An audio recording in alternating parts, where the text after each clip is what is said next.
sérieusement c'est le mois que je préfère de toute l'année. Mois de Ramadan mooy sama weer gi mooy koor mooy sama weer quoi macha allah su doon sama sago 2 mois wala 3 mois la ñu koy am tellement j'adore ce mois. alhamdulilah ça me permet de me recueillir defaruwaat xam nga sama xel dal ay vraiment daal c'est un mois boo xamante ne yàlla nañ ci yàlla yóbbu ci jàmm ak salaam ñu commencé ko ci bismillahi rahmaani rahim àggali ko ci alhamdulilahi rabbil alamin li ma si naqari rek mooy waa vous l'antenne dina ma manquer trop pendant ce mois-là parce que pendant ce temps-là malheureusement émission à vous l'antenne dafay pause ñi ñaan yàlla ñu dellu si waat si jàmm rek fekkaat suñu auditeurs yëpp si jàmm ak salaam voilà alors Aziz tey dama la indil invité boo xamante ne dama la yàgg wax ne dama bëggoon ñu waxtaane mbir boo xamante ne dafa am solo boo xamante ne sénégalais yu bari ñu ngi koy dund donc il faudra que ñu ubbi sax ligne bi teel nga xamante ne képp koo xamante ne tey yaa ngi ñuy déglu te nekk ci diaspora bi rek di nga mën a dugg joxe sa intervention parce que seeni mbir la ñuy waxtaanee mooy sénégalais yi nga xamante ne dañuy dund à l'étranger bëgg ñibbisi waat pour investir ci seen dëkk wala boog ñu ñibbisi ba pare bëgg investir ci seen dëkk ba pare di am yenn difficulté yi wala di am yenn jafe-jafe yi nga xamante ne mënoon na ñàkk surtout c'est surtout ça en fait donc sur ça ñu invité mën nañu woote ci 88 628 98 98 wala bu fekkee ne bitim réew nañu nekk mën nañu woote ci 33 841 22 33 wala 33 825 18 30 voilà donc ñu am nag invité boo xamante ne sénégalais la boo xamante ne moom itam mu ngi nekkoon à l'étranger ñibbi si dëkkam ñëw pour liggéey ci biir dëkkam ñu dalal ko ak jàmm muy Demba Seye Gueye ma wooyee la noonu wala ma wooyee la Maam Demba ne Maam Demba rek bàyyi ma wooyee la Maam Demba. Maam Demba ça me fait plaisir. ayca Maam Demba bonjour et bienvenue. Bonjour.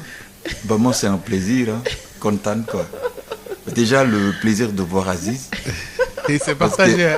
Parce que Aziz bon. non daf may fàttali jamono vraiment. Rose ça fait un plaisir. sànq ba tey toog ngeen di def seen ay rappel. dégg naa leen. Ça fait un plaisir quoi. Et puis de partager l'émission avec vous. C'est vraiment partagé. Aziz, vraiment c'est voilà. C'est un plaisir partagé.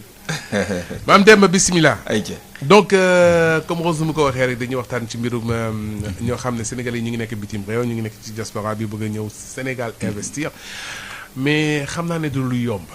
lu jafe la mbaa yow tu as pu réussir à le faire. à te réintégrer. parce que dafa. oui et non bon oui dans le sens où bon maa ngi sant yàlla. j'ai mon entreprise à moi maa ngi liggéey quoi enfin mais non ni mu ko bëggee woon aw ma ko noonu parce que bëggoon naa su ma ñëwee ci dëkk bi participer wala enfin à l'essor de enfin au développement du pays quoi. Mais malheureusement bon tout est à l'inverse quoi. Ce que je voulais faire en fait. Mais quelles sont les difficultés que vous rencontrez pour cela? Bon les difficultés je dirais pas des difficultés financières non. Des difficultés d'ordre social en fait. Voilà, social, l'environnement, le cadre de vie. Ça c'est très important. Je vais vous donner un exemple. Par exemple, ñun sunu koñ dañ ko defaraat mais sunu koñ léegi amatul ngelaw bu bëri ah day wàññi feebar yi di ngi wàññeeku lépp lu bëri bi ngi wàññeeku.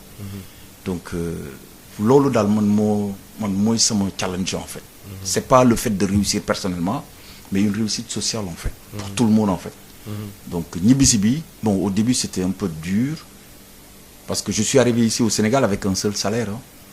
Oui un seul salaire les gens croyaient même pas que j'allais rester en fait après 21 ans donc mais maa ngi fi ba léegi maa ngi sant yàlla waaw donc on va essayer de commencer au début donc da nga nekk Europe depuis combien de ñaata temps nga def Europe voilà moi je suis parti en 94 ans je suis parti 94 j'étais à Paris enfin pas à Paris exactement j'étais à Lens après j'ai quitté Lens pour aller à Lille bon après Lille je suis revenu à Paris enfin je suis allé à Paris bon après Paris en 2007 je suis allé vivre à Londres en fait jusqu'à 2015 donc où je suis rentré en fait. Donc 2015 nga ñibbi si Sénégal ak ban intention ak lan comme objectif. Déjà l'intention de rentrer chez moi parce que ayant vécu 21 ans à l'étranger, on a envie de retourner chez soi en fait.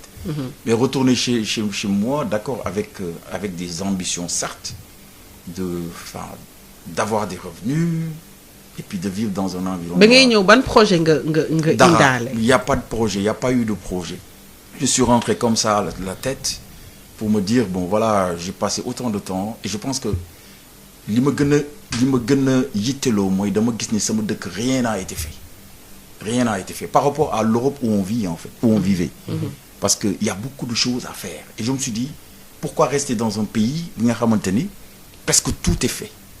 Alors que ñun soo génnee fii di nga gis ni am na yu bëri yoo xamante ni ñun mënu lañ participer ci defar ko. donc ci yoon boobu lañ nekk pour le moment enfin man boobu ci yoon boobu la nekk. léegi si yoon boobu nga nekk mais ba ngay dooree egsi yan problème nga commencé nan nga commencé gisee ne que vraiment fii dina metti pour que nga réintégré wu. parce que yaa ngi wax léegi ni non xam nga lu tax may réintégré si xam nga Aziz lu tax may réintégré moom mi ngi ne léegi ba mu dellu si wee problème social la fi fekk. problème social boobu noonu est-ce que ba muy dem loolu la fi bàyyi parce que bi muy dem il était bien il était dans son environnement normal di dund normalement bu demee ba ñëwaat bëgg am problème social mooy que da ngay réintégrer waat si li nga fi fekk lu bees voilà. moi je pense pas que Aziz a un peu raison parce que je pense pas que c'est un problème de réintégration en fait parce que du moment où on venait tous les ans, des fois même 2 fois dans l'année, d'accord. On venait au Sénégal. Moi, je vous donne un exemple bête et simple. Moi, j'ai jamais été au Maroc, par exemple. Pourtant, j'avais les moyens pour y aller. J'ai jamais été dans les autres pays. Pour vacances, moi, les vacances, quoi. C'était le Sénégal, en fait. Moi, je venais au Sénégal, il fallait que je voie mes parents. Donc, voilà, c'est ça. La difficulté, c'est que, enfin, tu sais, quand tu restes longtemps dans un pays, des fois, tes habitudes changent, peut-être. Tu viens, tu vois des choses qui peut-être qui ne te plaisent pas, ou voilà, mais tu fais avec en fait. Tu te dis tu fais avec parce que tu viens de là. Donc tu dois faire avec en fait. Quand je suis arrivé, j'ai créé ma boîte, j'ai créé une entreprise dans le bâtiment que je ne connaissais pas avant, parce que moi j'ai toujours évolué dans le domaine aéroportuaire en fait. Okay. Et voilà, donc j'ai commencé à chercher des marchés de gauche à droite, comme je t'ai expliqué tout à l'heure. Donc c'est ça en fait. Donc on en gagne, on en perd, et puis voilà. Donc, moi, je pense que la difficulté est là-bas, en fait. C'est un problème d'adaptation, en fait. Tu te dis, tu es Sénégalais, tu es chez toi, tu dois y rester. Mais moi, beaucoup de mes amis croyaient que j'allais repartir, en fait, parce que je ne pouvais pas rester comme ça, quoi, avec la chaleur, manque d'argent, plein de choses, en fait. Heureusement, il y avait la famille qui m'aidait de gauche à droite, quoi. Okay. C'est ça le. Est-ce que am na yeneen Sénégalais yoo xamante ne yéen a bokkoon nekk Europe. wala bokk xam nga leen ñoom tamit ñu nekkoon Europe même su fekkee ne bokkoo leen même ville boo leen dëkkoon. te ñoom i tamit ñu am intention ñibbisi ñu rencontrer ay difficultés. mais il y en a plein. Il y en a plein. Moi j'ai un ami qui vient de rentrer là. Bon, je lui fais un coucou Doudou de passage. Bon, Doudou est rentré, mais j'en suis sûr que Doudou veut rester. Beaucoup de personnes veulent rester ici au Sénégal. Mais enfin, les moyens ne suffisent pas. L'accueil ne suffit pas. Je vous donne juste un exemple. Vous êtes en France. Vous voulez savoir des choses au Sénégal. Il n'y a que Google qui peut... Et même Google, des fois, tu ne peux pas tout avoir, en fait. Pourquoi, par exemple, il n'y aurait pas, par exemple, un portail que l'État du Sénégal dirige pour ces gens qui sont à l'étranger? Parce qu'on parle beaucoup de diaspora. Mais en parlant, mais on ne fait pas assez. Moi, par exemple, je me rappelle, j'étais là-bas, je voulais savoir qu'est-ce qui se passait à, je sais pas, à Thiès. Si à Thiès, je pouvais trouver quelque chose. Mais never, jamais. Tu ne peux pas trouver, en fait. Et c'est ça la difficulté de ces Sénégalais qui vivent à l'étranger. C'est-à-dire avoir toutes les informations qu'il faut pour pouvoir les aider à retourner au pays. Mais est-ce que bu ñu amee information yooyu noonu yëpp sax ça va vraiment les aider à finalement se mettre dans le bain? Parce que li ci nekk mooy Sénégal ñëpp xam nañu lenteuru administration yi difficulté yi nga xamante ne diñ koy am pour mën a lijjanti benn kayit. Mais l'info, c'en est une. Après, il y a d'autres choses. Il y a l'accompagnement. Parce que ku jógee si dëkk def fa ñaar fukki at ñëw ñibbisi am na yoo xamante ni doo ko mën a maîtriser quoi au Sénégal et ñoom seen bopp ñoom ñoo waroon mettre en place tout ce qui est je sais pas plateforme d'accueil ñoom ñi nekk foofu sax bu ñu toogee seen dëkk dinañ xam ni au Sénégal une fois que tu arrives soo bëggee par exemple créer une société dans ça il faut que tu ailles là tu vois de ce fait les choses sont simples mais ici je me rappelle dama daan xool Google je voyais des numéros de téléphone mais alors que c'est des numéros de téléphone qui marchaient pas qui marchaient pas et ça c'est quelque chose qu'on doit améliorer je ne suis pas en train de critiquer mais je suis en train de donner mon avis parce que les gens croient que développer ces pays c'est difficile non personnellement je dis non et j'ai toujours dit non juste un exemple quand je vivais à Londres nous on nous interdisait de dire dama juum dans le boulot dama juum I've done a mistake dama juum kenn duñ ko accepter parce que dañ lay jox jumtukaay yi nga war a yore pour mën a def sa liggéey correctement c'est-à-dire on te donne un papier et sur le papier c'est marqué quand tu es arrivé par exemple Rose à ton bureau est-ce que la porte du bureau était bien fermée oui votre clé est-ce qu'elle marchait tu dis oui tout ça tu le coches dans ton truc quand tu es arrivé sur ta chaise est-ce que tu es bien assise tu dis oui je donne juste un exemple des exemples après le boulot arrive on te dit Rose est-ce que ton micro il marchait bien tu dis oui est-ce que ton ordi il marchait bien est-ce que tu as vu les messages beaucoup de questionnements qui arrivent à ton boulot par exemple moi on me demandait est-ce que tu as bien checké par exemple le conteneur parce que moi je travaille dans une entreprise que je ne veux pas faire la pub en fait on faisait du transport logistique est-ce que ce conteneur bi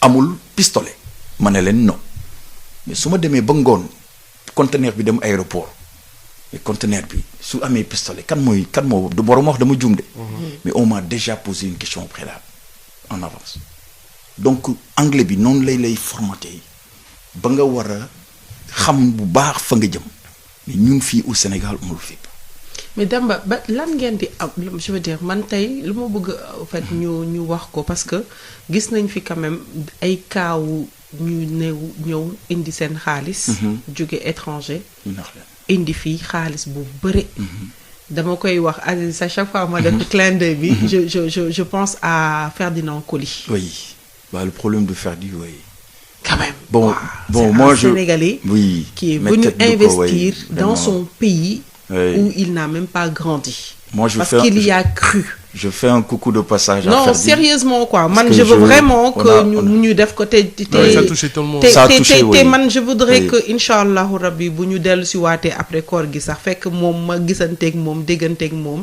mu ñëw si plateau bi ñu waxtaanee Biram par exemple parce que jar na tamit ñu soulever ko quoi c'est un Sénégalais en plus de ça moom du rek Sénégalais lambda c'est-à-dire c'est un Sénégalais qui a fait des combats extraordinaires au niveau de son talent, au niveau de son métier qui est le football, qui nous a amené dans des joies extraordinaires.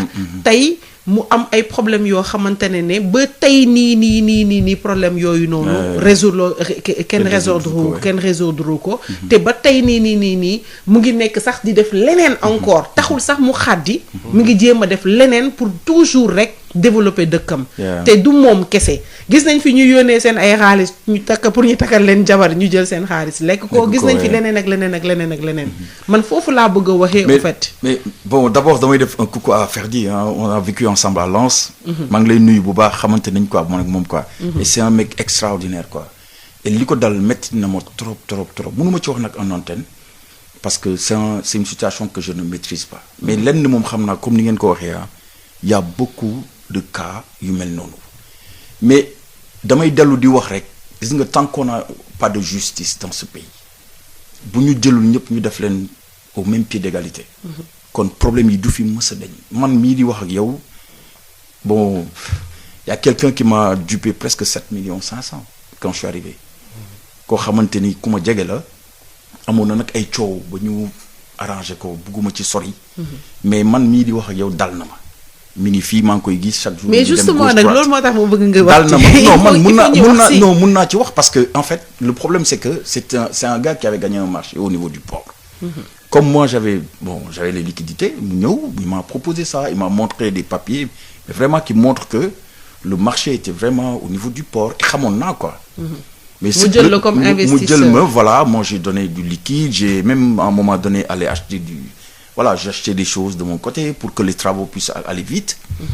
Mais bi ñu demee ba si biir ndekete le gars le faisait pas qu'à moi, il le faisait presque, on était combien? On était 11 plaignants.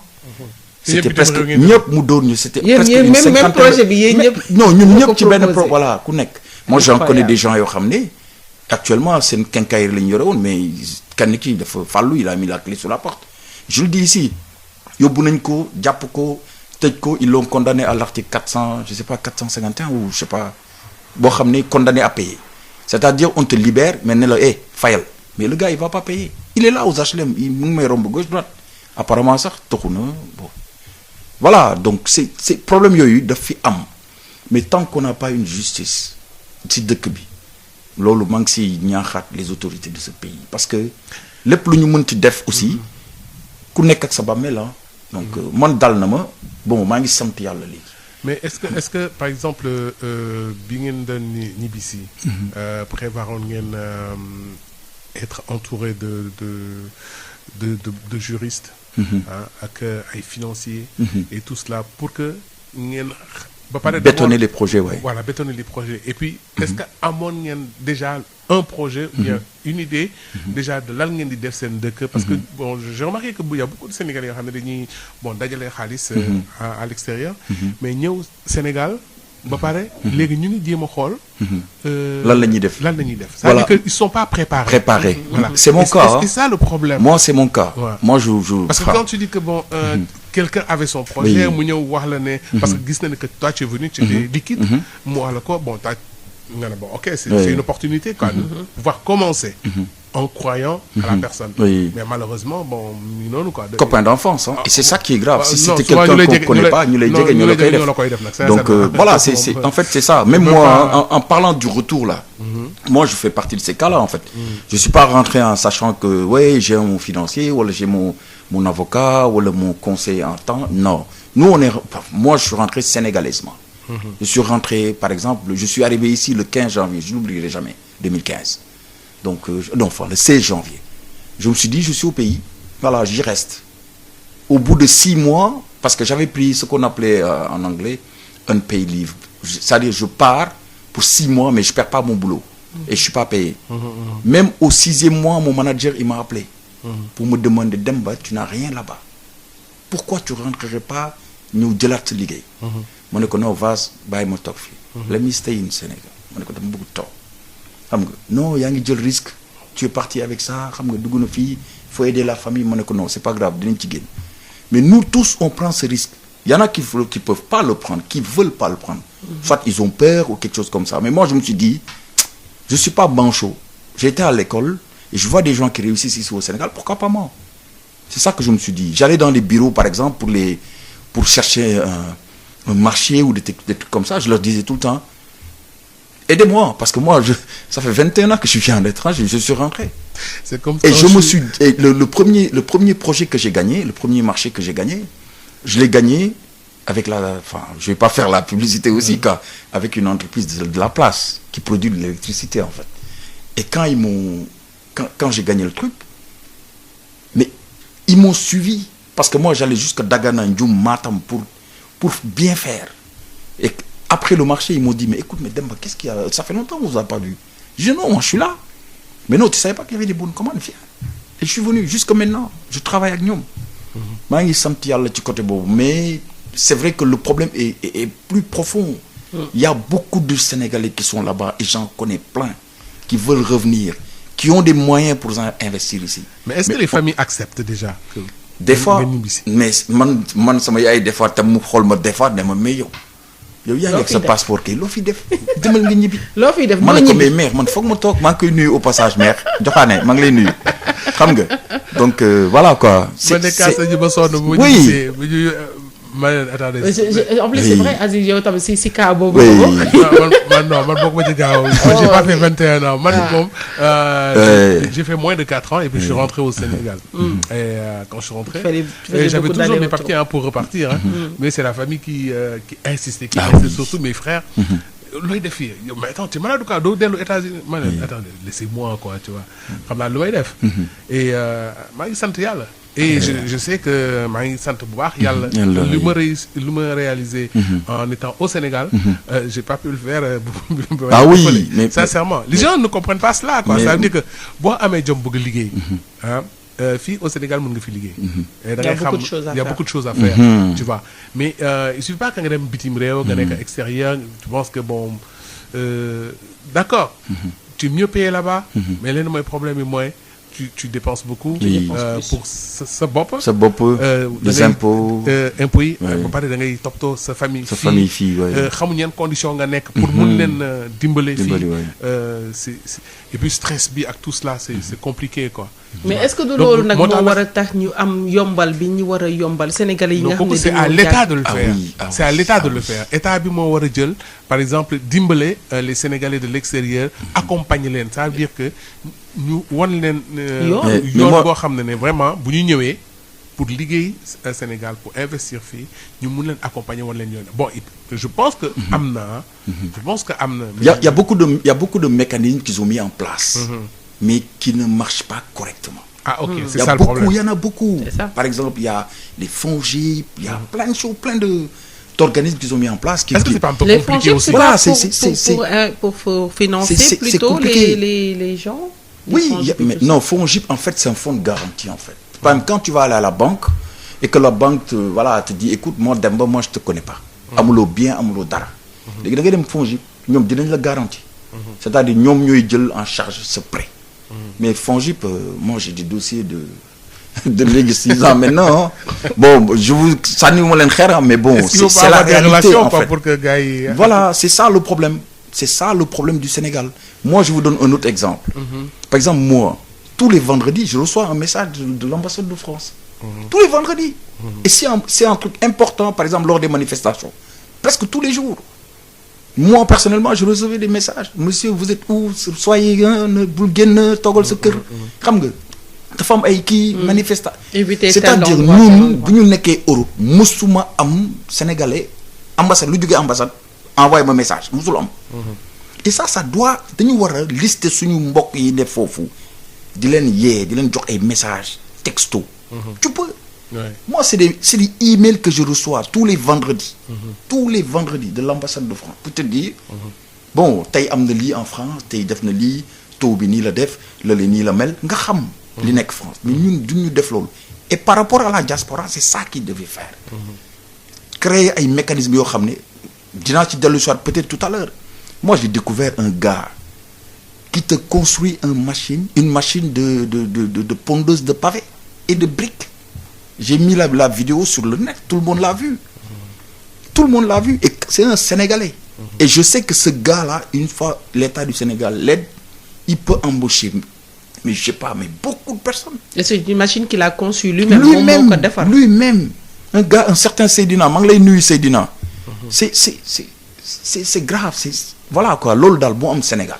te loolu par exemple je veux dire investisseurs yi nga xamante ne c'est des Sénégalais yu nekk à l'étranger waroon nañu mun a appuyer ku mel noonu pour mu def ay machines yoo xamante ne ça allait et puis il faut pas non plus aussi que ñuy bañ a wax que defuñu peut-être dafa doyagul peut-être ñi ngi def mais doyul mais côté bi nga xamante on nous parle tout le temps de chômage man de vraiment sans fausse modestie gis nga chômage boo ko bëggee résoudre il faut nga xool secteur yi porteur beneen exemple moi j'ai une sœur qui est dans la boulangerie maa ngi koy nuyu Amias mais Ami dañ ko joxoon boulangerie du temps des maîtrisards yi fa amoon Abdou Diouf xaw ma ne yaa ngi koy fàttaliku Aziz mais moom dem na ci macha allah ba amoon ci ñett sax xaw ma ñett ba léegi moom la yore mais boulangerie tu embauches minimum 15 personnes sans compter les rotations mais ñooñu lu tax ñun mënuñu delluwaat ci loolu am na ci ay àll bi fii boo demee taxaw fi gars yi di yebee seen horaire yi da ngay gis ay mburu ñu def ko ci sac man ba ma koy laajte dama defoon ay xar lañ koy yóbbul bu ngeen baal ma billaahi wallahi taala wax yàlla rek moo tax ma parce que je savais pas et c'est après que le gars m'a expliqué que ne non lii dañ koy lekk ma ne ko mais xanaa amul boulangerie mu ne ma boulangerie baa nga xaw ma fan ma ne mais attends mais ñii war nañ leen jàppale 50 000 francs la man j'ai fait l'étude 50 millions pour créer une boulangerie ba pare c'est pour les 3 mois du da ngay ñëw rek 50 millions yi nii rek jënd yi def non ñetti weer di nga ci fay sa farine di nga fay employé di nga fay lu lépp gasoil tout location tout c'est ça l'étude qui a dit ça 50 millions mais 50 millions j'entends des coûts de milliards pour les ay seen affaire yi ñuy def nu mu tuddati damay fàtte sax seen kii pour les jeunes là milliards yooyu nañu delluwaat ci yenn yoo xam ne c'est beaucoup plus direct en fait ça peut créer de l'emploi en fait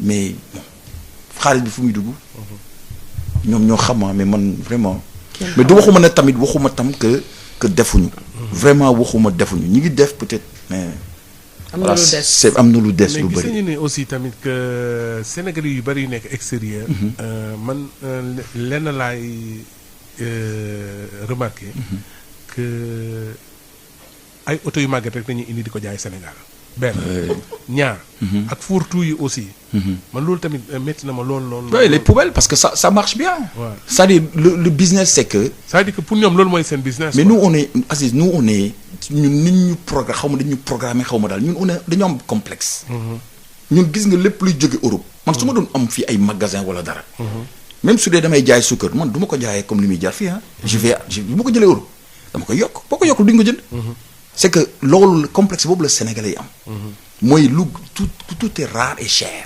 maanaam lu jóge ay Europe dafa war a cher te yooyu la ñu gën a gëm que boo demoon fii ngaay ñu defaral la benn dàll bu dëgër que lu nga xamante ne dafay jógee par exemple quand j'ai parlé des machines de pavage là mais am na ay machines yu jógee Chine dégg naa au bout d'un an mu yàqu au bout d'un an mu yàqu alors que le gars là Seydina il le fait avec du fer bu dëgër bu jógee fii donc yooyu la quoi affaire boobu la mais bon ñun tam dañu war a voilà quoi ñun. en tout cas yow personnellement dunduloo réellement am difficulté par rapport ak ñibbisiwaat Sénégal. si au début c'était dur hein. C'était très dur quoi. J'ai eu des personnes qui étaient autour de moi certes. Ah oui parce que dund na ñu jël sa xaalis aussi di la jàppale de temps en temps ñu may la benn xam nga hey jox la xaalis nga dem. mais surtout ma mère aussi que je salue au passage qui m'a beaucoup aidé ma femme aussi xam nga sama yaay moom vraiment amuma lu ma koy fayee quoi. mun naa wax ni c'est peut-être ma deuxième banque quoi ça je le dis toujours et voilà c'est la réalité en fait. mais bi nga ñibbi si yow si jabar yéen ñibbi seen doo. non en fait moi j'étais non man sama jabar fële la nekkoon en fait. foofu la nekkoon moi je suis rentré tout seul en fait. je suis rentré tout seul au Sénégal. donc elle est restée là-bas avec les enfants. mais man sama ñibbi si fii exactement à Dakar c'était voilà bon au début xam nga rek booy doolu ñibbi si mais et puis ça dépend si nit ki aussi am na yu bëri yoo xam day metti mais voilà dañ lay gis toujours dans le sourire avec le sourire que ñu defe ne yow yaa ngi fi non yaa ngi ci sa xaalis yaa ngi investir yaa ngi am mais yàlla xam na ni affaire yaa ngi commencé metti xam nga affaire yaa ngi metti bu baax mais après voilà da ngay continuer di persévérer rek ba affaire yi ñëw. tey jii boo bëggoon wax ak les Sénégalais qui sont à l'extérieur lan nga leen di mën a conseiller lan nga leen ban yoon nga leen di war a mën a wan wala nga leen di mën a suggérer pour que ñu mën a ñibbisi ñëw investir Sénégal. non c'est-à-dire gis nga lu wax bi du sax yàgg. mooy ñibbisi leen. bu leen ko ragal ñibbisi dans quelque bu leen ko ragal c'est-à-dire xam nga dëkk bu nekk ñoom bi ñuy ñëw Europe dañ fa ñëw sans papier situation yi ñoo gënoon a metti que yow nga ñëw fii Sénégal. gis sa kër bàjjen wala kër Rose wala kër Aziz boo duggee da nga fëggee da ngay lekk. mais tu manges pas là-bas. man léegi gis naa Italie ay gars yoo xam ne ils font la manche. Espagne am na ñuy def manche. surtout actuellement. ñuy def manche mais c'est vrai que da nga leen di comprendre aussi parce que ku jàngul immigré soo ñëwee fii te amoo xaalis te jànguloo qu'est-ce que tu vas faire. c'est la question que ñoom seen bopp dañ koy poser même man bii sax je me suis posé la question qu'est-ce que je vais faire à Dakar. laissez-moi voir quoi. mais yow dafa am ay études yoo def. voilà man jàng naa. man yàlla xam ne ni jàng naa. jàngu ma nag jàngu naka lañ koy waxee yéeyu ma naka. voilà yéeyu ma samay voilà. jàng naa normalement. voilà xam nga après. aussi loolu aussi tamit du problème bi tamit parce que bon ñu ci bare. bu ñu fiy jógee non seulement amuñu yenn niveau yi. jànguñu. bon ñu dem foofu sans papier. di liggéey yenn liggéey. ba nga xam ne bon di mën a dajale et tout cela am na ci ñoo xam ne sax mënuñu dajale. billaay dajalewuñu dara. bon ñooñu tamit naka dañuy mën a ñëwee pour investir au Sénégal c'est ça le problème parce que man bon boo yu bëri suñu ma leen ñuy dem lu ma leen njëkk a wax mooy boo leen demee jàng leen parce que surtout France moom laa xam moom laa gën a miin bien vrai que bon États-Unis laa yàgg mais lu may def France moo ëpp. te foofu laa gën a miin. xam naa ne que pour nga jàng fa yomb na. ñu mën a wéy. dégg nga même si tu es sans papier sax am na yenn conditions yoo xam ne nag boo ko nekkee boo dafay demande ñu may la ko ñu may la nga jàng. dégg nga mais je dis toujours aux jeunes profitez-en. même bu dee tubaab nga takk sax mu dem nga dem sax pour kayit et tout cela sax. profiteel nga jàngaale. nga am yenn diplôme. dégg nga parce que tu as la possibilité de travailler et d'étudier en même temps. pour que nga gën a mën a am. yenn bagages yi quoi tu vois. et puis tubaab bi aussi mun la gën a jox respect pour mun la. jox yenn liggéey quoi yenn postes yi nga mun ko am et tout cela. mais j'ai remarqué que Sénégalais yi duñ ko def. duñ ko def c'est-à-dire que dañuy ñëw lenn mooy nekk ci seen bopp et puis c'est ça le problème quoi des Sénégalais. ou bien xaw ma ndax africains yëpp noonu nañu mel ou pas mais c'est l'argent. c'est-à-dire que bu ñu ñëwee seen préoccupation loolu moo leen yóbbu foofu mooy comment se faire de l'argent. et envoyer au pays et puis commencer solo ay affaires yu nice et tout ça def ay fii ay affaires yu nice. gëmloo Sénégalais yi. waaw loolu fekk tu vois affaire yi booy bon au fait man leen mooy sama problème. moo di est-ce que du problème financier rek wala ñëw investir ci dëkk bi rek mais aussi tamit il faut que mu am benn bagage aussi nga mu lay mën a accompagner parce que y a beaucoup de Sénégalais bon suñ ma wooyee wala bu suñuy discuter ñi mais Aziz dama bëgg ñibbi si quoi qu'est-ce que je veux investir. attendez de me demander ce que je veux investir. man lan laa la mën a wax. man ma ne leen bu leen laaj mukk Sénégalais. ah nga ne ko dama bëgg ñëw Sénégal lan laa bëgg investir kooku rêve am la lay wax. c'est clair. Ça c'est clair. Rêve am la lay wax ce qu'il a envie de faire ouais. Ça oui c'est ce qu'il a clair. envie de faire. mais mënu la wax loo xam ne yow est-ce que tu man su ma la ne ok venez on va monter une radio mais yow loo xam ci rajo xamoo ci dara. Oui. C'est ça. xamoo ci dara parce C'est que ça. yow tu as ton argent mais man peut-être sama rêve mooy lii mais peut-être que bokk ñu même kii. moo tax ma ne Sénégalais yi nañu bàyyi di laaj Sénégalais yi. mais est-ce que et aussi justement loolu moo leen di dugal aussi ci ay problèmes ah parce que dañuy ñëw di laaj.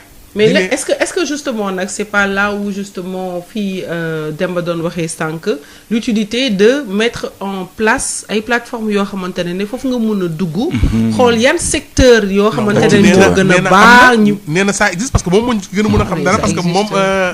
am na ay plateformes mais plateformes yi ça marche pas comme il faut. ça marche pas. C'est ça. wala foofu noonu dafa am ay dóorkat yu fa nekk yoo xam ne ñoom ci seen bopp boo ñëwee ñoo lay. waaw mais pas accuser kenn, mais- xam nga problème bi dafa complexe. est-ce que xam nga si ñoo xamante Non, ne parce que à man, partir en de fait, là-bas quand je- ils ont eu carrément investir nañu dugg ci plateforme bëri, bi y en def a ba pare beaucoup. Non, mais- am ay problèmes. non mais pas gis nga plateforme yi généralement ñi toog foofu su plateforme yi doon marché ñibbisi nañ bu yàgg. parce que affaire yi moo doxul plateforme yooyu ñu def moo doxul parce que mënoo nekk à l'étranger ba pare di woo Aziz di ko wax lan laay def Sénégal lan laa bëgg loo may conseiller pour ma def. parce que loolu au lieu ngay laaj Aziz mun nga dugg ci ay comme plateforme yi ma la wax ñu créer ay plateforme yoo xamante ni c'est vraiment solide ku si dugg xam fi nga jëm. ku si dugg xam fi nga jëm. même pour jënd kër sax wala pour. Oui. tabax kër sax wala pour. terrain sax. gis nañ ko gis fi. nga ñu ngi arnaqué mais étranger. gis nañ ko fi. mais c'est grave c'est très grave c'est très grave. da ngay gis benn site bu normal et tout mais mooy loolu quoi. Moi je vais revenir sur le problème de Ferdi ñëpp xam nañ ni que le gars qui a fait ça je sais pas exactement kan moo tooñ ak kan moo tooñ vraiment je compatis pour Ferdi mais apparemment le gars il a le bras long c'est ce que les gens disent. Et quand tu as le bras long au Sénégal c'est la justice tu n'es pas inquiété donc c'est malheureux. mais c'est quand même grave. c'est grave et c'est malheureux C'est parce quand même grave. que gis nga loolu bés bu dañee ci dëkk bi vous allez voir en un temps record que dëkk bi ñu ngi commencer di avancer. parce que nit ñi mais xoolal rek par exemple ay combien de terrain la ñuy jël dindi fekk nga tabax ba pare ñu ñëw toj. waaw mais parce que ces gens là ñooñu nga xam ne ñoo fa ñëw dëkk amuñu droit dëkk foofu dañu ut ay documents yoo xamante ni dañ ko am ci suuf wala du ay documents yu authentiques et si bu ñu jógee ñu ne oui dañu yàq seen ay biens wala machin bi alors que su justice amoon nit ñooñu di joxe terrain yi kon justice dal na seen kaw bu yàgg. mais ay nit ñu am doole lañ kenn du leen mënal dara. tout à fait. Donc c'est ça le problème en fait. Mais quand on parle par exemple, parlant des étrangers en fait, enfin des Sénégalais qui vivent à l'étranger et qui veulent venir, ils sont ces inquiétudes la ñu am dañu am inquiétude yooyu. ñu bëri ñu ma si xam loolu rek mooy seen problème feebar faju waaw loolu mooy seen problème feebar faju ak bëgg liggéey am ko. tout à fait. wala bëgg investir ci benn secteur ñu encadrer leen mais léegi nag nit ñi ñu ngi commencé. sécuriser leen surtout. voilà nit ñi ñu ngi commencé di demal seen bopp. parce que boo toogee ba lu yàgg gisoo loo xamante ni moom nga war a def. da ngay obligé ne xaaral ma demal sama bopp. Okay. Par exemple ñun aux HLM ça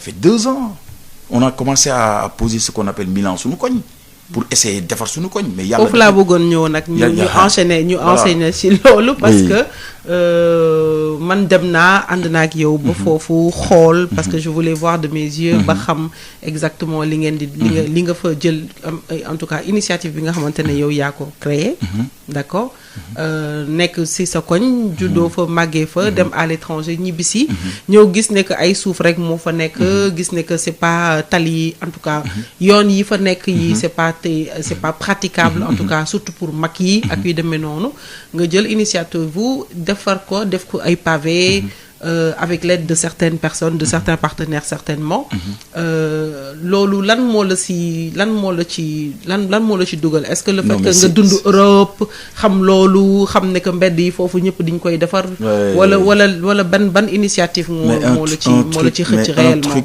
extraordinaire Rose, un truc mais vraiment avec le plaisir quoi. Le plaisir même de sortir de l'argent et de participer quoi, de donner pour que le poseur de pavés puisse continuer son travail normalement. C'est que moi je suis arrivé aux HLM en 72.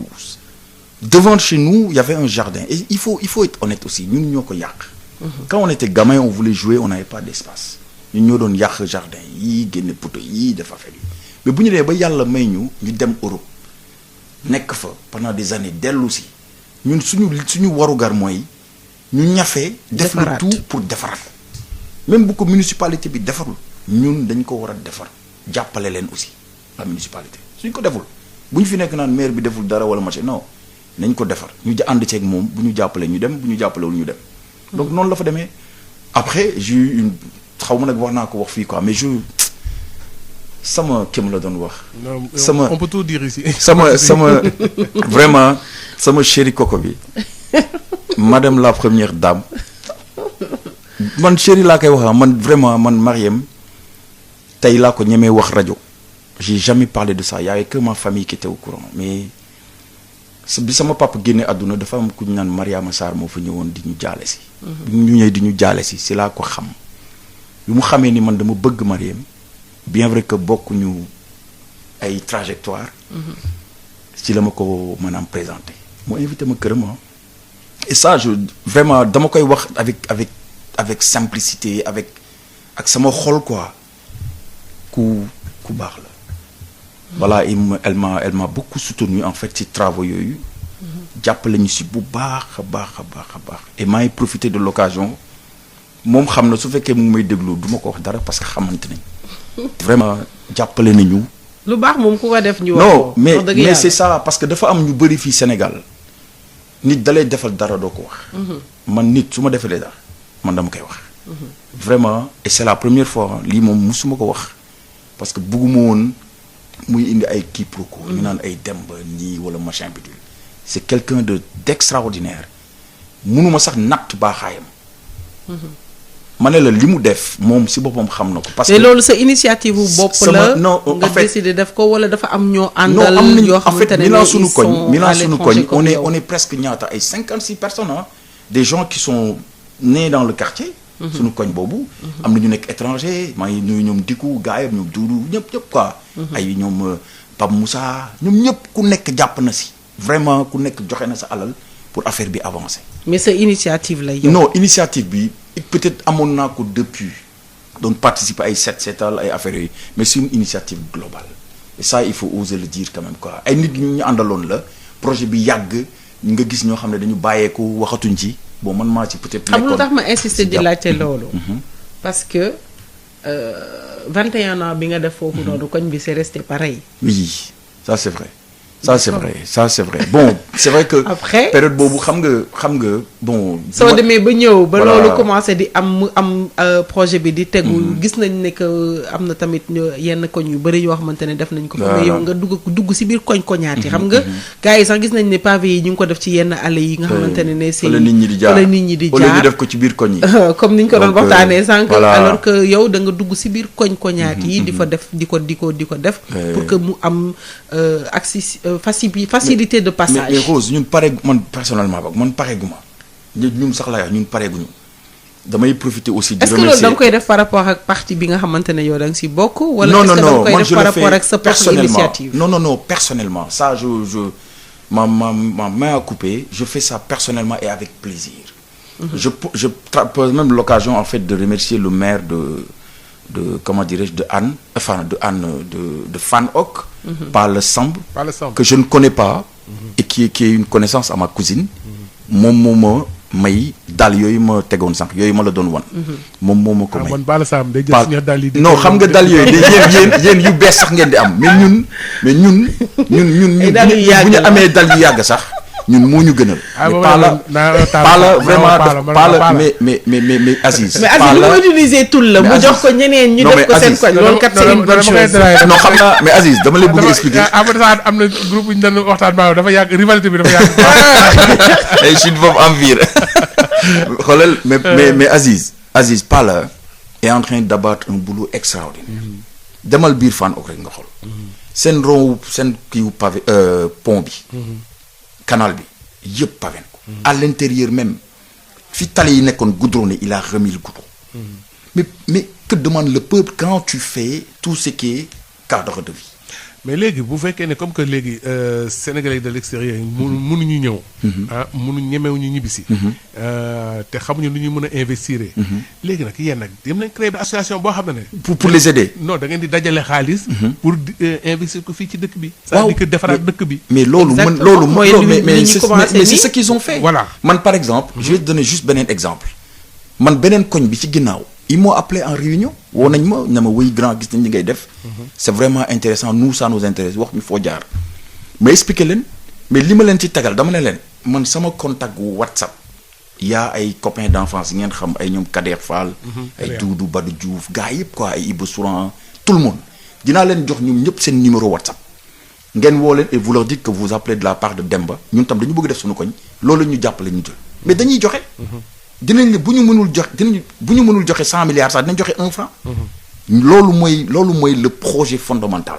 c'est-à-dire HLM dafa bëri par exemple ñoo xam ne ñu bëri ñu ngi étranger.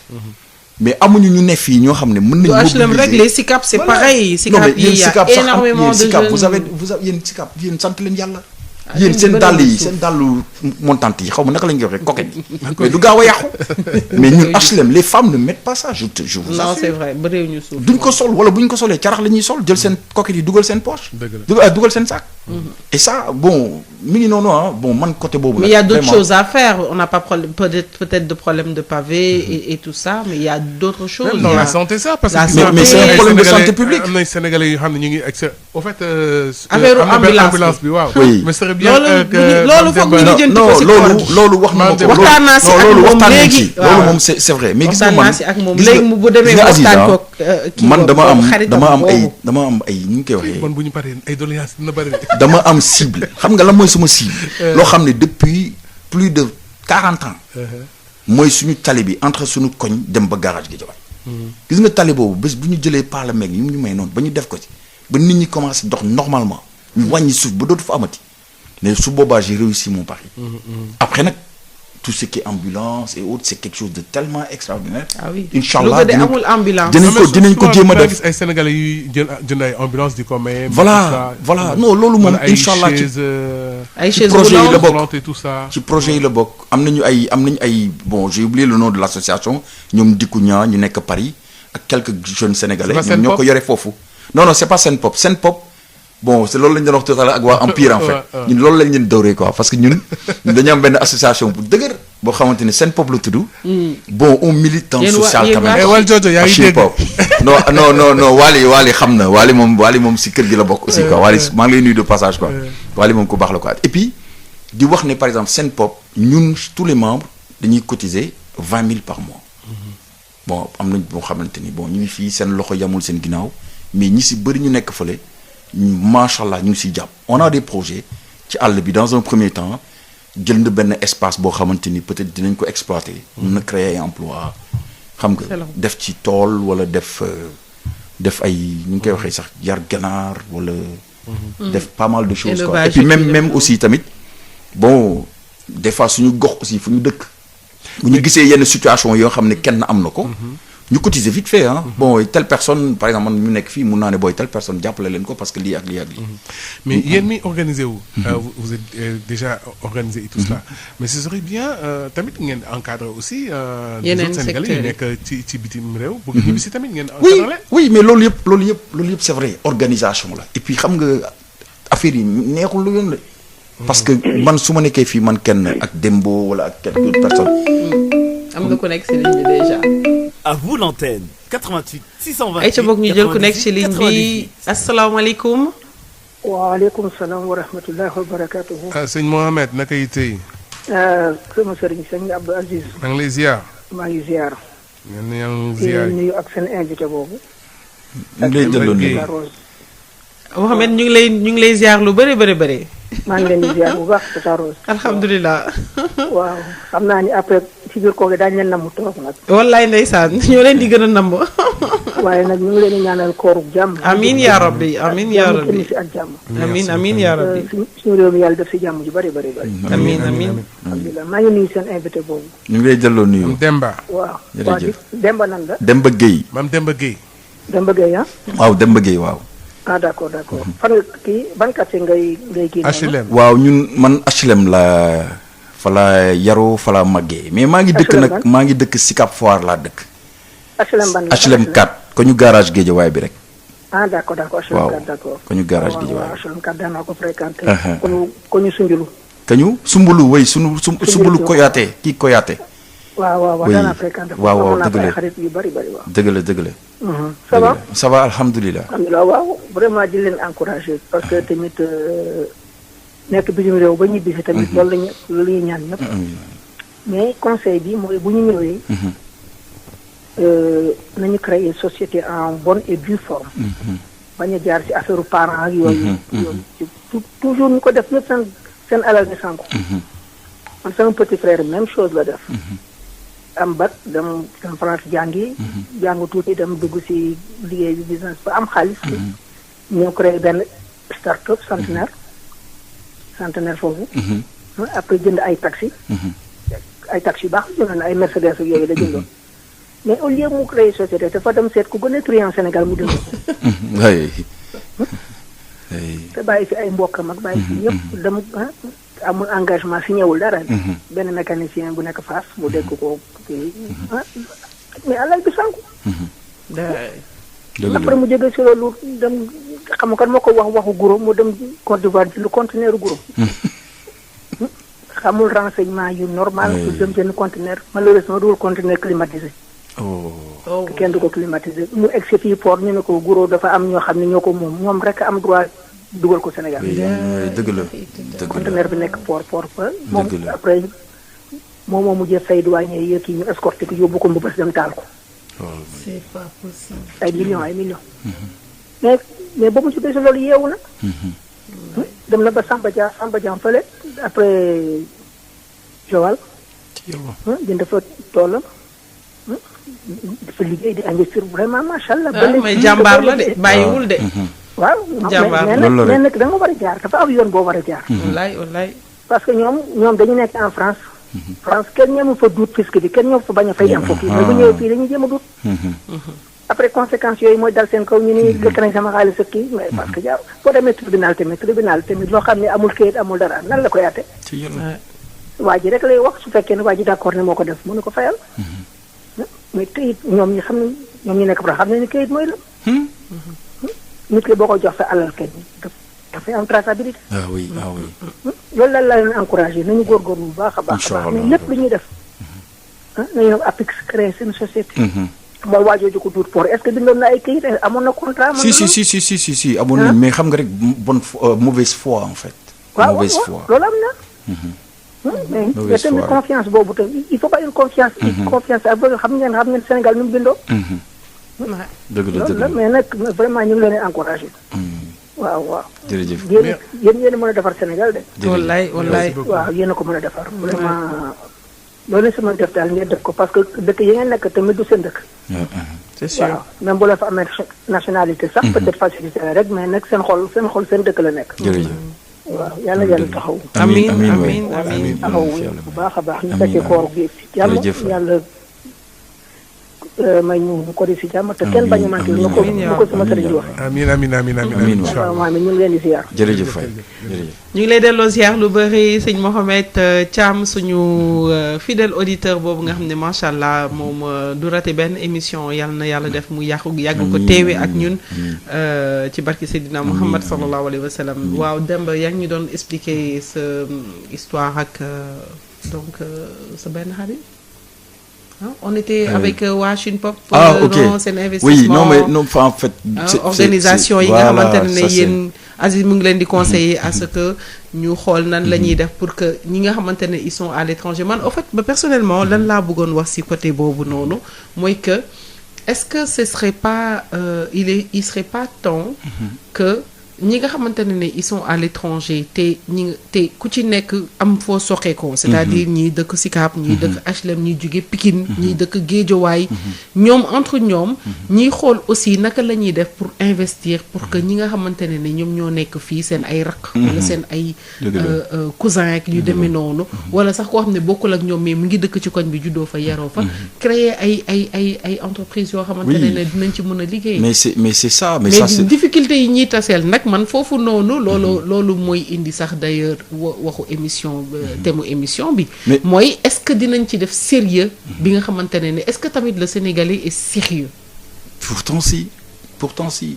Sénégalais yi sérieux nañ de am nañu sérieux bu baax a baax loolu moom am naa ci ay preuves yu leer mais problème bi mooy ne comme li may wax depuis le début rek c'est l'encadrement qui fait défaut tant que amuñu benn encadrement bu solide parce que boo ko xoolee gis nga pays yi am doole yëpp dañu dooleel seen doomi gox yi dëkk fa j'ai même lu benn israélien bu doon wax naan ñoom bu ñu xiifee ils vont manger israélien bu ñu maree ils vont boire israélien bu ñu bëggee noppalu ils vont se reposer chez eux lu ñu bëgg def seen affaire bopp mais ñun da nga siy gis koo xamante ni bu bëggee noppalu sax day dem Maroc bu feebaree sax day génn fi bu feebaree sax day génn Sénégal et c'est ça qui est malheureux c'est-à-dire tant que doole luñ ñun ñi nga xam ne bon ñun je parle de plusieurs personnes qui veulent que le Sénégal avance mais tant que jàppalewuñu ñooñu ci alal ju bëri bi ñuy dégg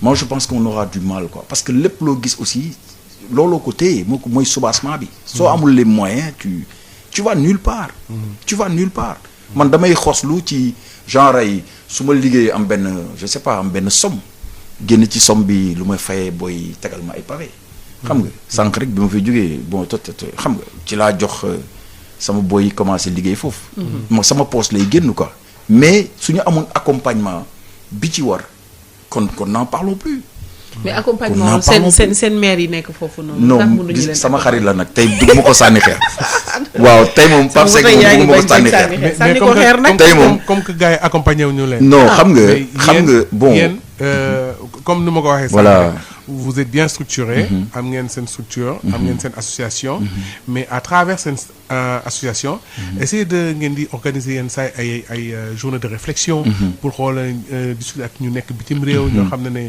bëgg nañu investir fii bëgg nañu liggéey fii ça c'est vrai ngeen di échanger quoi c'est vrai ngeen mën a ngeen mu leen jàppale comme que bon parce que comme on dit il faut pas toujours attendre de l'État quoi tu vois comme que état bi deful wala mi ngi jéem a def mais gars yi accompagner liggéeyuñu comme il le faut pour gérer les choses mais yéen ngeen jël ko en main mais Aziz loolu ñu ngi koy jël en main léegi c'est que dama bëggoon balaa may tontu ci sa question bi ma dellu si monsieur le maire des HLM monsieur Pape Seck bon on l'a rencontré pour ne pas par exemple verser dans le voilà jot nañ ko xam nga à vous l'antenne 88 628 98 98.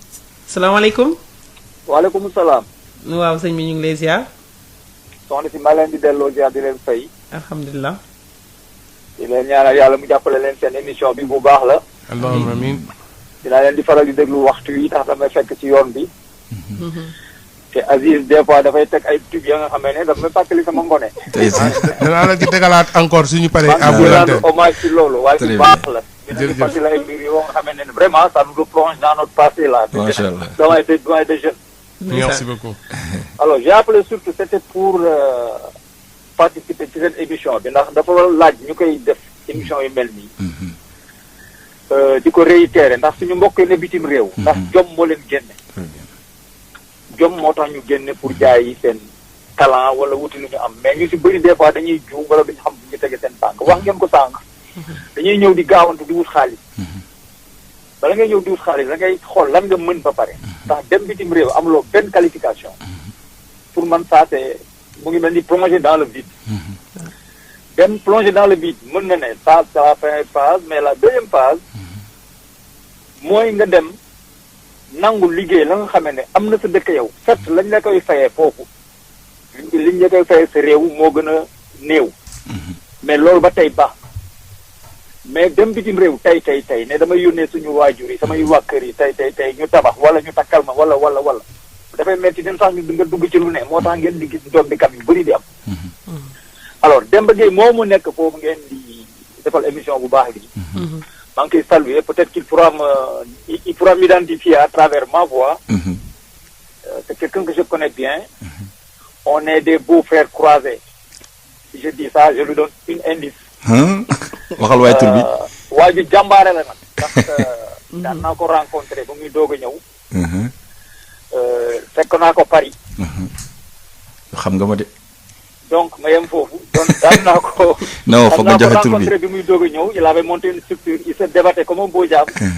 ma ne ko Demba mu ne waaw ma ne ko du yomb. mais dina dem. ndax nit lu mu ne yàlla fekk ko ci. parallèlement xam naa ci la nekk ak li muy def nii au plan social. au niveau de des HLM de Dakar où il habite. ndax nit mënul def lu baax am lu bon. wallaahi. je sais que moom c'est quelqu'un de très très très entrepreneur ma koy ñaax. li mu nekk noonu di ko defal waa HLM bu mu ko bàyyi. incha allah ndax su seetloo li mu wax léegi ndax dégg naa ko mun am na ci benn relation bu baax ak première dame. li moo ko andi. xam nga booy def lu baax mooy comme ni mu wax yàlla moo la cay fekk. alors booy def lu baax ba yàlla fekk la ci yàlla bu ñëwee nga xam ne moom yegg si na ndax dina la defal la nga xamante ni dina sut sa njot. ndax gis na ni mu ko diñ ko jàppalee. ci mbir muy def ndax maa ngi koy gis ci réseaux sociaux comme il l'a dit. je vois ce qu'il réalise. il avait fait des décorations intérieures.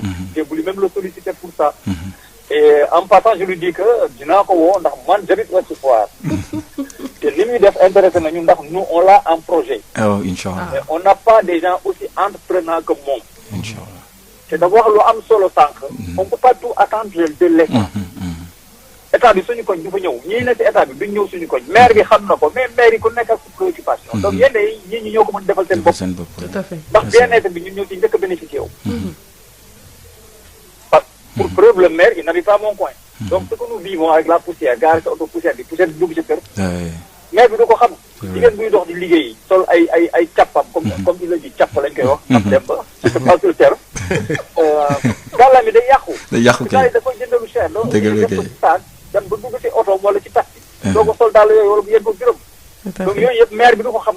dëgg la dëgg la moo tax seen initiative bi ñoo ngi koy saluer di demander ñu multiplier ko.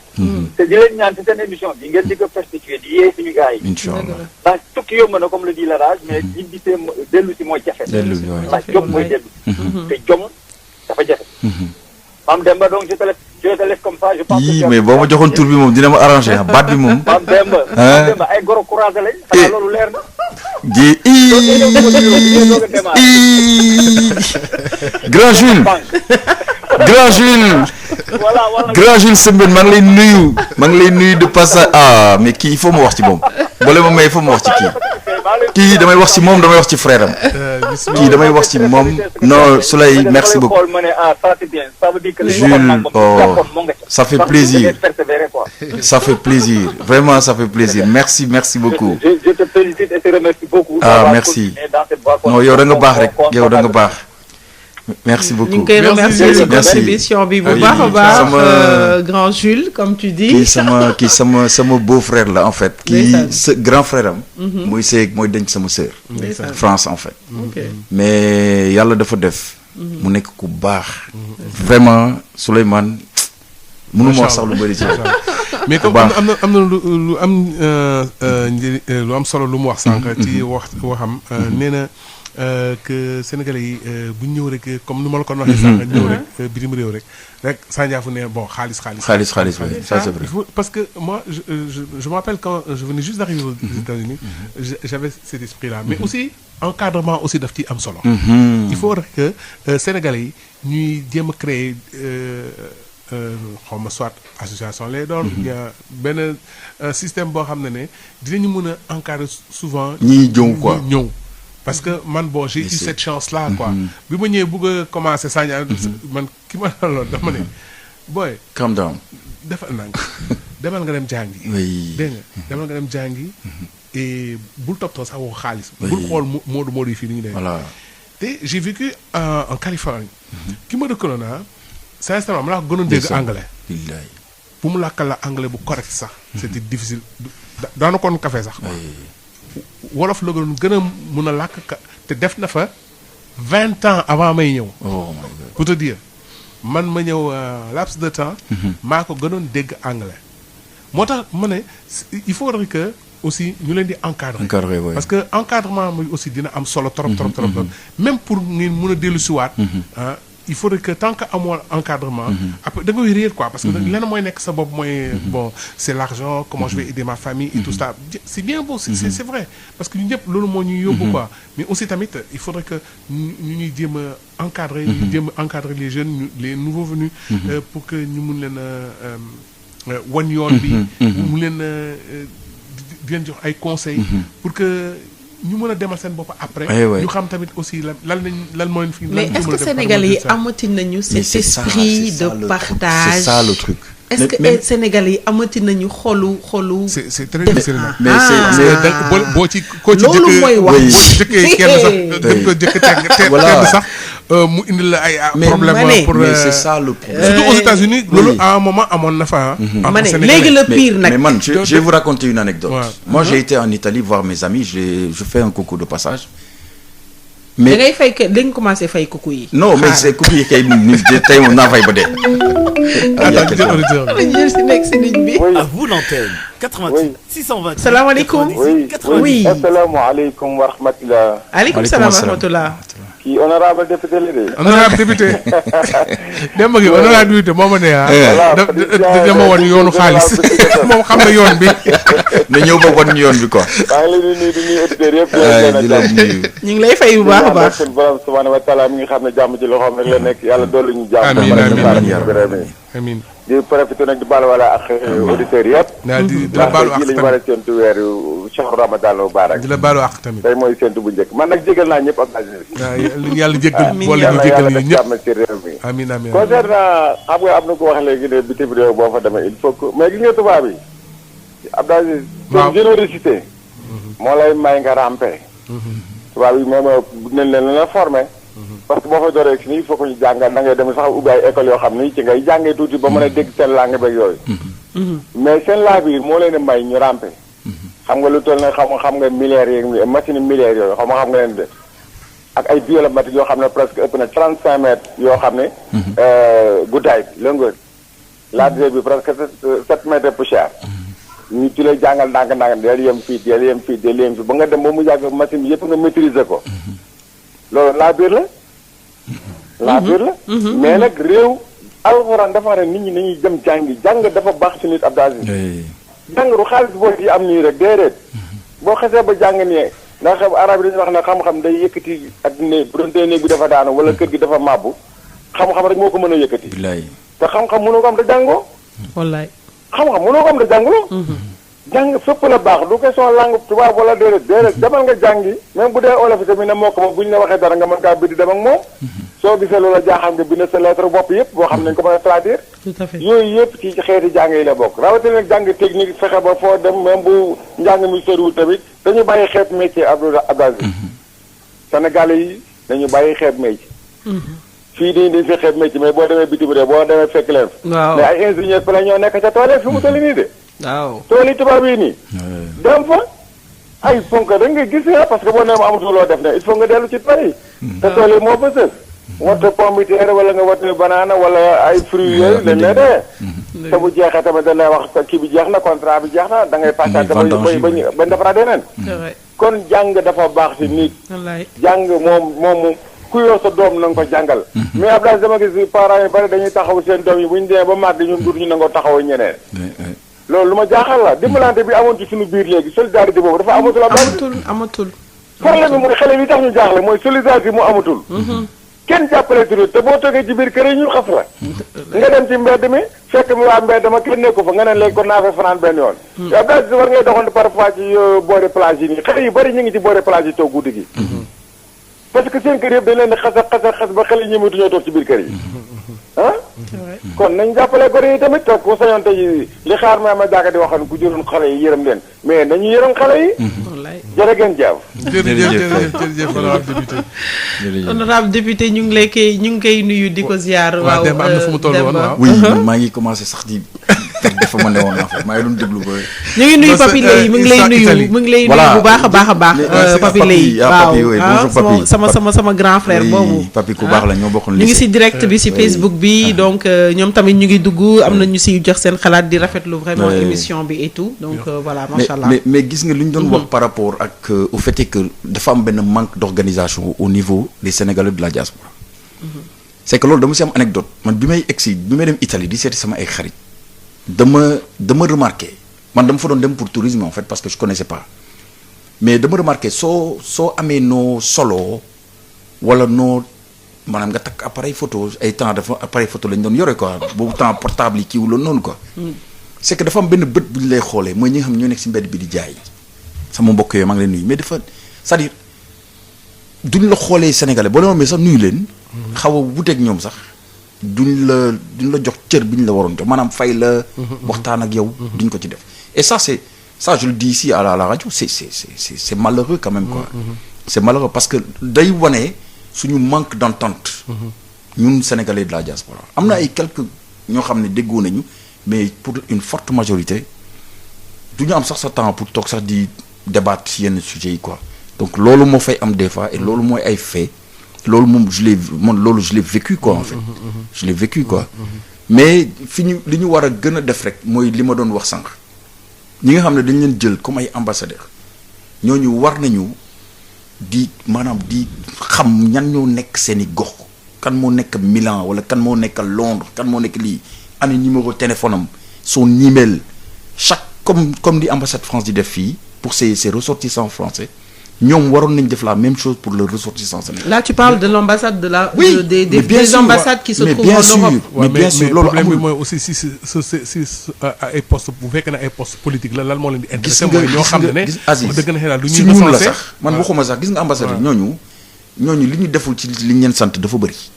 mais ñi nga xamante ni ñun ñooy sénégalais ñun ñoo waroon xeex loolu parce que man mënuma dem ci ambassade di fa defari passeport te waa ambassade jëluñu sama numéro de téléphone mon email xanaa sax bu une semaine passée ñu ne ma dem ma na nga def c'est monsieur l'ambassadeur bind benn lettre type mais fii ils le font l'ambassade day bind benn lettre type envoyé ko à tous les ressortissants du Sénégal français du Sénégal mais pourquoi ñun waruñu woon def loolu par exemple yëgal ñu li xew tey président sax day wax 20 heures wax ko gars yi nekk ay Paris wala ñu nekk Londres wala ñu nekk Amérique wala whatever mais c'est-à-dire loolu lañ dul def loolu duñ ko def boo demee nag ba gagné loolu ba def ko ba mu taxaw su boobaa nga jàll ci beneen étape nga ne am na ku nekk HLM de wala am na ku nekk fii de wala xale yi ne Sénégal dañu bëgg am lu ñuy def est-ce que yéen doo leen mën a may kenn ku nekk 5 euros 5 euros du dara multiplie par le nombre de Sénégalais à l'étranger de ressortissants dans un pays mais nee naa la Aziz gis nga ku la naw day ñeme génne poosam jox la. moo tax bi ma déggee ne que le Sénégalais qui était résident en Espagne.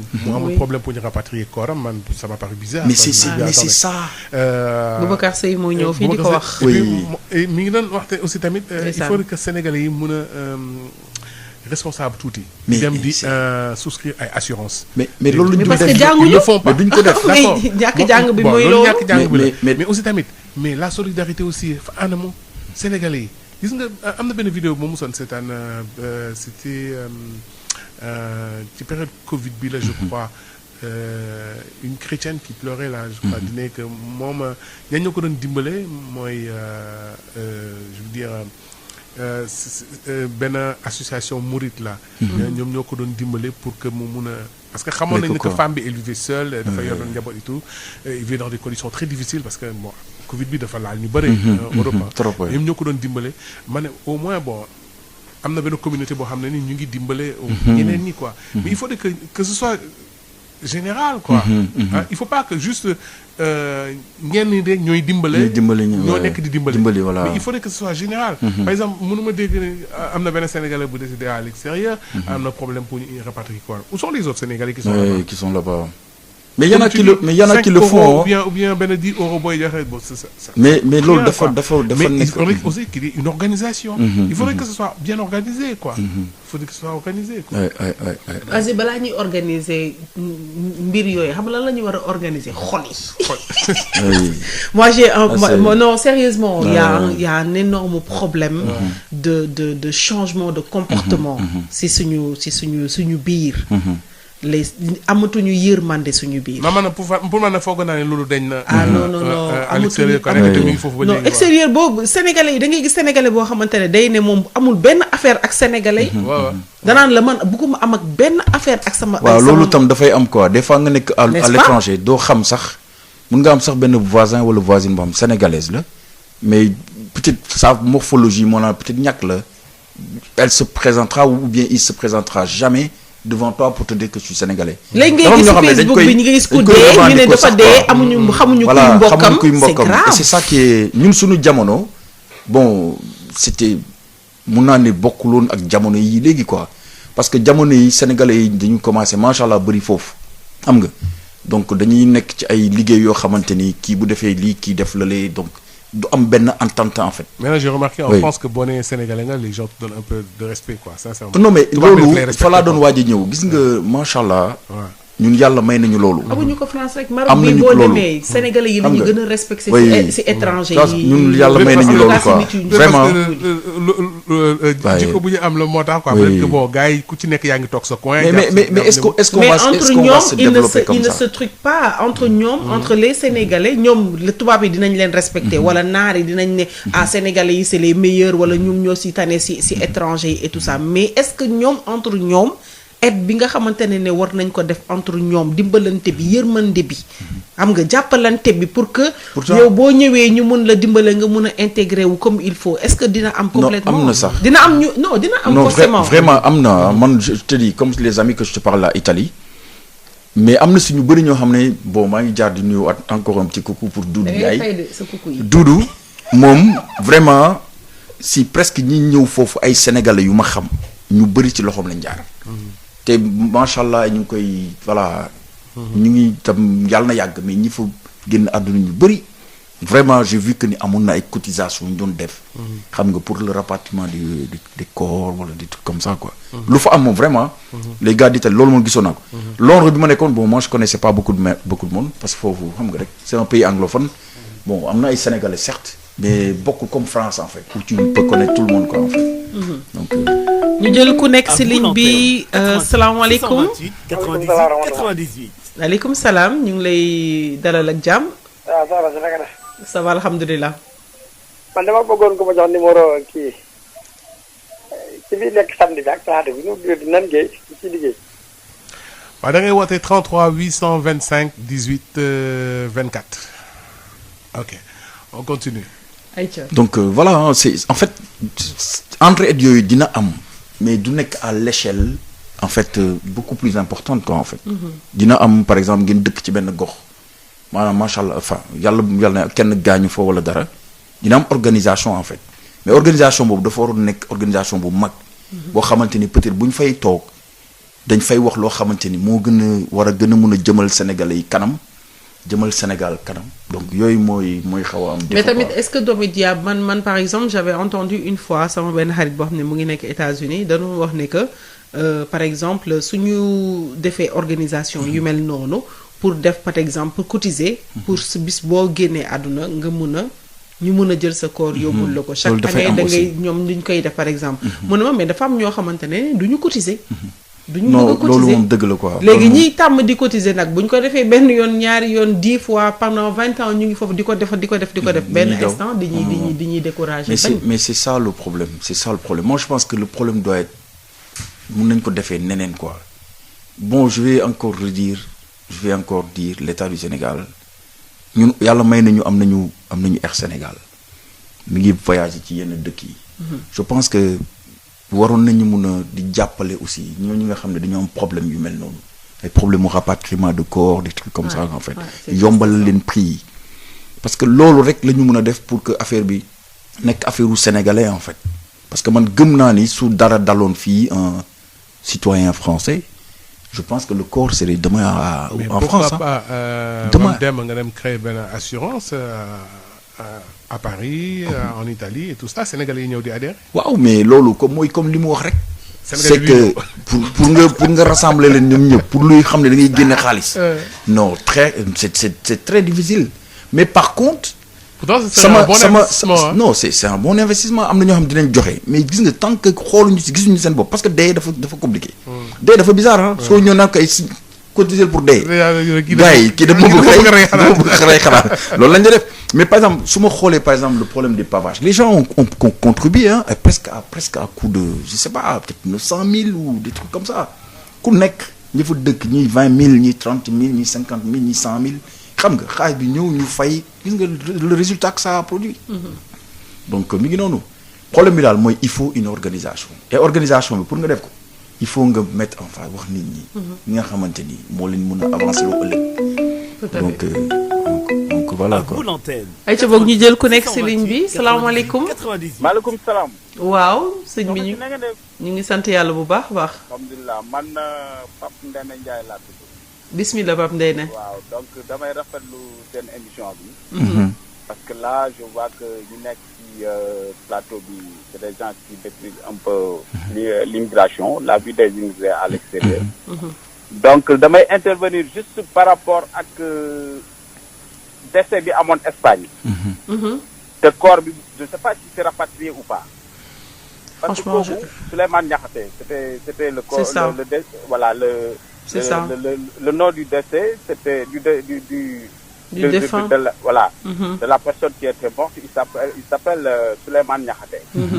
donc kooku man je sais pas jusque là si rapatrié nañ corps bi wala rapatrié wuñ ko mais dafa am ku nekk ci plateau bi dafa am wax boo xamee ne dafa nekk wax boo xam ne wax bu en fait c'est la vérité chez nos compatriotes qui vivent à l'étranger. Parce que moi personnellement j'ai vécu à l'étranger pendant un certain temps et je suis revenu au Sénégal. mais foofu les gens ne sont pas unis. xool yi bokk da ngay dëkk nit benn kër. nga non comme si c'est en Italie par exemple góor yi suñu dëkkee ci benn kër. dañuy liggéey mais suñuy togg dañuy aayalante. mais da ngay gis ñoo xamee ne suñu wàccee daf leen di jaral ñu dem feneen. wala ñuy ñëw sangu tëdd nelaw bañ a togg. ça c'est vrai ah. loolu moom dëgg la. voilà loolu moom gis naa ko waaw loolu moom dëgg la quoi. voilà très bien de soo waxee. je sais pas pourquoi te xool yi aussi comme jubawuñu. aussi day comme am waa ji wax na léegi benn affaire mu ne dañuy gis sa compatriote boo xamee ne su la gisee sax du la nuyu. te dina xam ne yow sénégalais nga. man personnellement dama doon liggéey fii. alors j'étais en France bi ma paree je suis parti en Italie mais bi may dem Italie c'était la première fois bi ma wàccee aéroport Milan. des sénégalais ñoo ma doon wër ñoo ma doon romb mais koo si wax daf naa la saa waay omba jof c'est comme si charge bu nekk ci yow en fait suñu la romb suñu àndee ak yow wala suñu la jëlee dafay mel ni comme charge nga comme pour ñoom. donc pour récapituler daal ça sera très difficile pour yenn problèmes yi ñu résoudre ko parce que Souleymane Niakhaté boobu moi j'ai travaillé avec lui ici à Nestlé. dafa jël à Nestlé et Sococel dafa jëloon congé. mu dem Sénégal mu dem Espagne. mu dem ne dafa en Allemagne après mu dem Espagne. bu mu demee Espagne après ci la ko yàlla lii bon en fait foofu la ko yàlla moomee. mais man personnellement je me suis battu pour que le corps soit rapatrié. dem naa ba son frère xaw ma mu may déglu xaw ma. nee naa ko ne su dee na problème mooy woo ma parce que ñu il avait des amis au Sénégal. on pouvait se regrouper même suñu mënta joxe xaalis bi waroon yëpp pour rapatriement corps bi dina joxe une bonne partie te man personnellement waxoon naa ko bés bu corps bi ñëwee Sénégal wax leen ma de l'aéroport jusqu'à chez lui en Casamance mënoon naa ko jël en charge et vraiment c'est regrettable pour que un Sénégalais décédé à l'extérieur c'est jusqu'à présent xamuñu ndax man personnellement xawma ndax corps Boubacar Seydi moo ci doon dox wax dëgg yàlla mais jar na le corps n'était pas rapatrié parce que même hôpital bi mu nekkoon waxoon nañ ne dañu waxoon ne dañuy génn corps bi parce que en fait dafa accumuler foofu beaucoup de dettes après ñu ne transféré nañ ko feneen mais moi j'ai appelé à plusieurs reprises son grand frère pour wax ko na ko corps bi fu mu toll il me disait que ñu ngi fii jox nañ ko état waxu ñoom la ñuy déglu des choses comme ça mais lu ma lay wax rek pour revenir au sujet les Sénégalais à l'extérieur c'est comme des ennemis c'est comme chien et chat c'est ça la vérité di nga dëkk ak nit kër mun ngeen a toog beaucoup de temps da ngeen di rombante du ngeen nuyoo à la limite du ngeen nuyoonte pourquoi mais la base c'est la jalousie jalousie kese la parce que mun ngeen a nekk parce que wërsëg yamul da ngay bokk ak kër da ngay bokk ak nit kër ngeen di liggéey su ngeen di liggéey yow mun nga am société boo xam ne moo gën a baax société am luñ lay fay peut-être moo gën a ëpp luñ koy fay wala heure de travail yi ngay liggéey moo ëpp ay heure de travail am mais da ngay xool man personnellement j'ai travaillé dans l'industrie automobile ba nga xam ne dimanche je travaille mais su ma ñëwoon si kër gi les gens dañ may du mooyu soo waxee ñu ne la non yow nga am xaalis mais c'est pas l'argent xam nga social ñu man xaalis fële la mais nit yi dañu war li ñuy dundee Sénégal noonu la ñu war a dundee foofu mais malheureusement c'est pas le cas foofu animosité dëgg moo am foofu dafa mel ni njëkkante et ça sera pas facile pour que ça soit réglé parce que yéen dañu wax léegi ne duñu souscrire à des polices d'assurance wala duñu regroupé wu le cas Souleymane Diakhaté c'était un intellectuel il a un bac plus 2 il a un bac plus 2 bi ñu dem foofu donc c'était un intellectuel c'est-à-dire et puis foofu soo amee yenn niveau d'intellectuel yi tu ne peux pas coopérer avec des gens qui n'ont pas fréquenté le Coran excusez-moi parce que vitesse yi nekkuñu benn wallaay waaw mais lu ngeen wax rek am na lu des foofu vraiment c'est du n'importe quoi ma li may gën a wàññeekuloo fii Sénégal mooy dama am benn instant boo xam ne am na nekk lu nekk ci man te su ma toppee foofu dinaa yàq sama xol wala dinaa loo xam ne juste dootuma mun a dëkkati ak nit yi dinañ am ay jikko yoo xam ne def nañ ko ci man te nekkuloon ci man ma ne loolu ça j'arrête loolu bugguma ko je n'aime pas ça je préfère xaalis fële mais naa am sama jikko yoo xam ne su ma ñëwee je serai très sociable avec les gens da nga xamee ne ku ma mën a dimbale dinaa ko dimbale ouais. Mais c'est très difficile. Hein, merci beaucoup. C'est vraiment gentil de votre part. Et, voilà. Cette contribution, bi. Ouais, parce que je parle, c'est le cœur qui parle. Hein. Ah, ouais, on le sent. On le sent vraiment. C'est ce que j'ai vécu. Muy liggéeyatul weer de 2 mois mënatul fay location mais il le fout dehors. Dëgg la. Il le fout au nom de quoi? Au nom de quoi? Mais c'est du n'importe quoi, je vous jure. Merci beaucoup. yooyu moom am na fa de wax nga dëgg de. mais loolu moom c'est ce que j'ai vécu. te da lay c'est ce que j'ai vécu. location weer dafay jot ñun toléré ko une fois 2 fois wala mu doon liggéey nekk en chômage mënatul liggéey alors ñu toog quelque 1 mois 2 mois il paye plus ñu ne hey saa waay mënatuñ la yóbbaale. mënuñ la di jox lekk te mu di la fayal. c'est pas ça. c'est pas la consommation dafa am solo lekk. même sans revenu da nga war a lekk. taalibe yi ñu nekk ci mbedd mi kii leen doon du ko nit yi ñun yu baax yi ñoo leen di excusez-moi de l'exemple. mais en économie la consommation est incompressible. sans revenu da ngay lekk. c'est ça.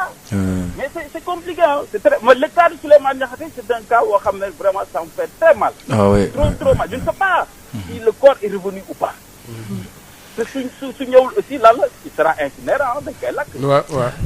dañ koy lakk et puis il a une famille ici yaayam kañ la ko gëj a gis alors que même le coût quel que soit le coût du transport du corps normalement foofu ñàkkuñu ñu ko fa mën a supporter ñu ko mën a dimbale dajale ko daal di ko te moom étant vivant am na ñu dimbale te dans son cas ils lui ont tourné le dos. sa xarit bi da ko dañ koy loolu moom dinañ si taxaw loolu moom bu dee ñëwagul ba tey dinañ si xool xaritam bi jàpp si. oui au dernier nouvelle il est pas venu. waaw ñu jël beneen auditeur bu nekk ci suuf comme ça mu doon dernier auditeur bi d'accord. merci merci. merci à vous ñu ngi dalal ku nekk ci ligne bi salaamaaleykum. waaleykum salaam soxna na ngeen def. ñu ngi sant bu baax a baax. alhamdulilah voilà en fait damay déglu émission bi souvent mais bon c'est la première fois ma ci participer. ay ci bismillah. waaw. léegi en fait dama doon déglu sujet bi. là ma doon wax en fait man je suis un assureur quoi. c'est-à-dire pour vous dire que amoon na benn compagnie bu lancé woon ce produit là pour bu nit décédé. que ñu mën jël en charge rapatriement au corps. mais bi ñu demee présenté ko Sénégalais yi malheureusement Sénégalais yi gëmuñu ko woon. donc présenté nañ ko wax leen ko mais nit yi li ñu doon wax mooy de toute façon du doon man.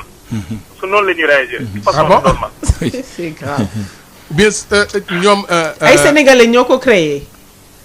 non c'est une assurance de la place. moo ko créé woon monté woon le produit.